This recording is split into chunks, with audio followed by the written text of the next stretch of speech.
Hey guys, welcome to another episode of The Completionist. For this episode, I'm going to show you how to complete one of my favorite games for the SNES, and that game is UN Squadron for the Super Nintendo.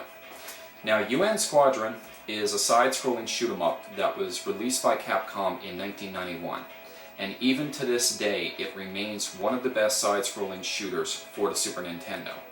Now, one of the funny things concerning this game is that it was originally an arcade title first, and even though there are a lot of differences between the arcade version of the game and the SNES version of the game, the SNES version is actually the better version of the game, which is kind of surprising.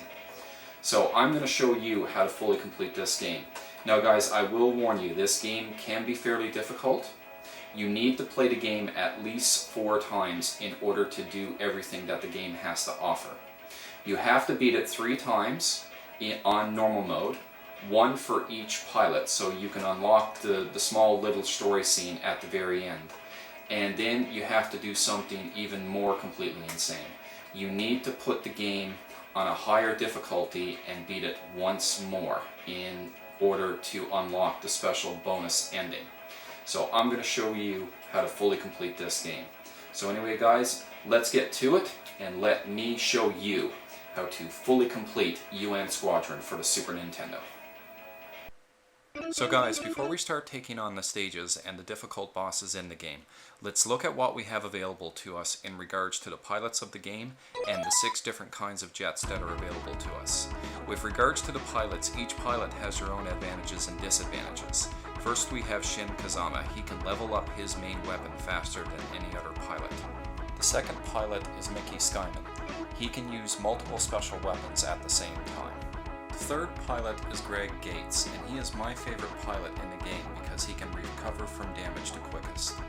Throughout the game, you can obtain funds by defeating normal enemies, and you'll get a cash bonus for each of the bosses you defeat. You can use this money to buy better planes for yourself and the special weapons that accompany each plane. These are the planes that you have available to you. The first plane is the F-8E Crusader. This is your starting plane. Then you have the F-20 Tiger Shark. This is a great plane for both ground and air attacks. Then you have the F-14 Tomcat, and this is a good plane for frontal attacks. Then you have the A-101A Thunderbolt II. This is an excellent plane that focuses on ground attacks. Then you have the YF-23 Stealth Ray, and this is a good plane that focuses on upward attacks. It is also immune to heat-seeking missiles.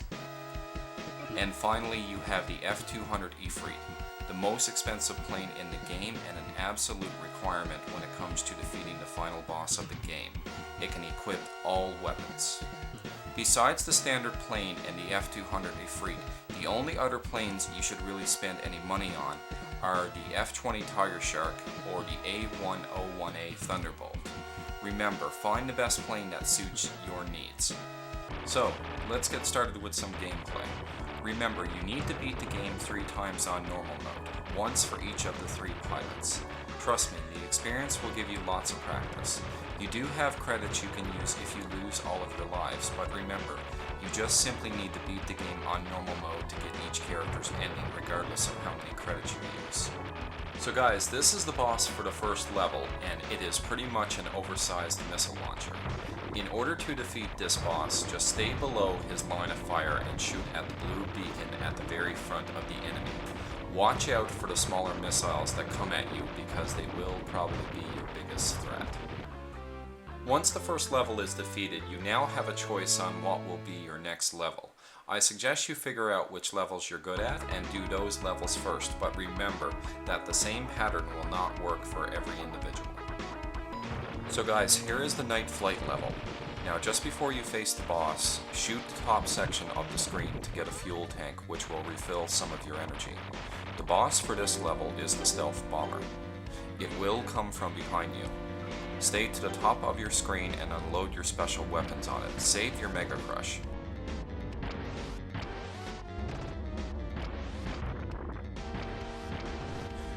Once your weapons are used up, use your Mega Crush to be temporarily invincible for a while you get behind the boss. Just watch out for his machine gun and his other attacks. So guys, this is the forest base level. Now just before you face the fortress, you will come across some underground missile silos. Stay low to the ground and maneuver around the oncoming missiles. If you fire your Vulcan cannon low to the ground, you will uncover a unicorn icon. Grab it because it will give your plane a temporary shield in which the shield can absorb 3 hits before it vanishes.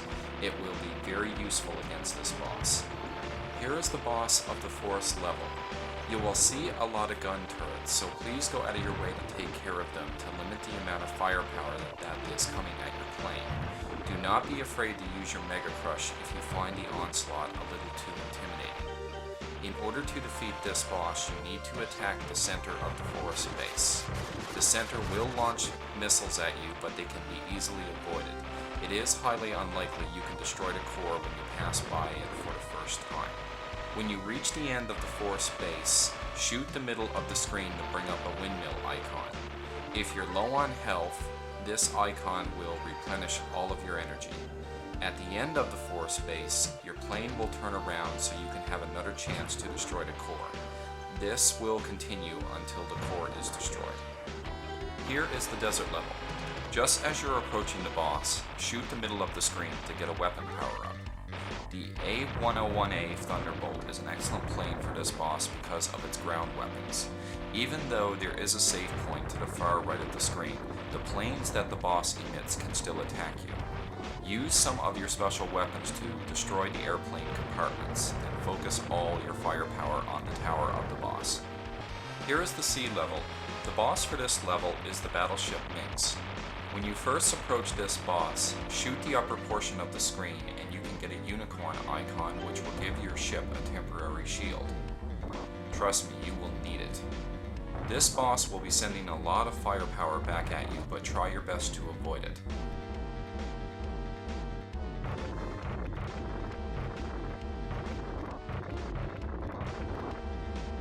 When you get to the middle of the battleship, use your Mega Crush to take care of all the mini weapons in the middle of the ship.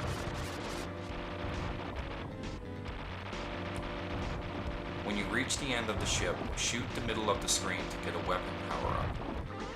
You can defeat this boss one of 2 ways. You can either destroy all 4 main gun turrets, or once you destroy the 2 towers of the battleship, concentrate your firepower on the middle of the ship. Here is the second sky level. The boss for this level are 3 mini stealth bombers. I don't care how good you are, this boss will give you trouble. Get that Mega Crush out of the way and try to eliminate one of the planes as soon as possible. It will get much easier once one of the planes are destroyed, but always keep on the move and keep shooting.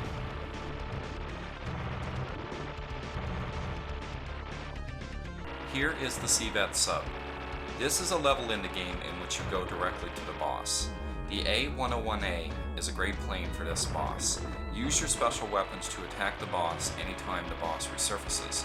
Just keep an eye on the missiles the sub launches at you, and an enemy plane will constantly appear in order to attack you. If you run out of weapons, just use your Vulcan cannon, but be wary of the sub's blaster. With enough hits, this sub can go down pretty quick. So guys, we only have 2 more levels before we go to the last boss in the game. So let's do the canyon level first. The boss for this level is the Blackbird. This boss can be really annoying because it shoots a lot of heat-seeking missiles at you. You are going to have to be constantly on the move with this boss. Use your special weapons as much as possible and try to sneak in as many hits as you can. The longer this boss fight is drawn out, the harder it will become. So before we take on the cave level, which if you ask me has the hardest boss in the game, do as many of the bonus levels as you can. You need to fight the cave level boss with a plane that specializes with upward weapons. The F-200 Efreet is the plane you need to save your money for because it costs $1 million. Every time you pass one of the bonus levels, you get $20,000. So you'll be playing the bonus level 10 to 20 times. It may be a little monotonous, but it will pay off in the end. Here is the hardest boss in the game, known as the Ceiling Tank. This boss will annoy the hell out of you. You need a lot of skill and a little luck to survive this boss encounter. Don't attack the boss immediately. You need to wait for the right side of the screen to be free. Fly over to the right side and shoot the top portion of the screen to get a unicorn icon, which is absolutely necessary if you want to beat this boss. You need to attack the blue beacon by using upward weapons like the gun pod or sailing missile while avoiding and killing the enemies that roll underneath the boss. You need to be constantly on the move. I guarantee that you will take damage, but you need to try your best to survive. Use Mega Crushes if the onslaught is too much. This boss even gives me trouble to this day. So guys, it's now time to beat the final level. Before we take on the bosses, I wanted to take the time to show you the locations of some of the power-ups you can get in this level that will be very useful. You can get a weapon power-up in this upper section of the level. You may not see it, but if you look to the bottom right of the screen, you can see the amount of my cluster bombs go up. When we come to this section with the mini gun turrets, stay to the bottom section of the screen and fire your Vulcan cannon. Before you hit the wall, you'll uncover a fuel tank that will recover some of your lost energy. Finally, just before we face the mini-boss, use a cluster bomb to uncover a unicorn icon. The shield will definitely be useful when taking on the final boss. Here is the mini-boss of the level. Don't waste any of your special weapons on it. Just keep firing your Vulcan cannon while avoiding the constant barrage of weapons. You're going to need all your special weapons for the final boss. So guys, here is the final boss of UN Squadron. The onslaught of attacks coming at you will seem intimidating at first, but unload as much of your special weapons as you can, especially your Mega Crushes, to try to destroy as much of the boss as you can. Once the majority of the boss's weapons are destroyed, you'll expose the boss's core. Use the ground weapons such as bombs to attack the core of the boss. You'll need to be constantly on the move, but with enough practice you'll be able to defeat this boss. There you go, the final boss of UN Squadron is destroyed.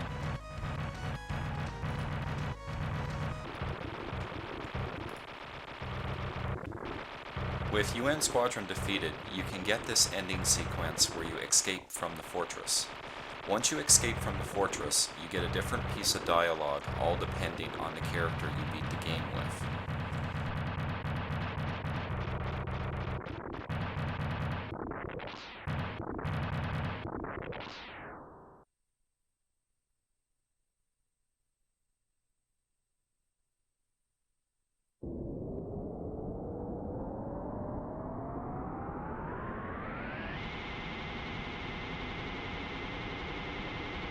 So guys, that takes care of part 1 on how to complete UN Squadron. Stay tuned for part 2, in which I'll show you something even more insane, which is beating the game on a harder difficulty to unlock the final Easter egg this game has to offer. Thanks for watching.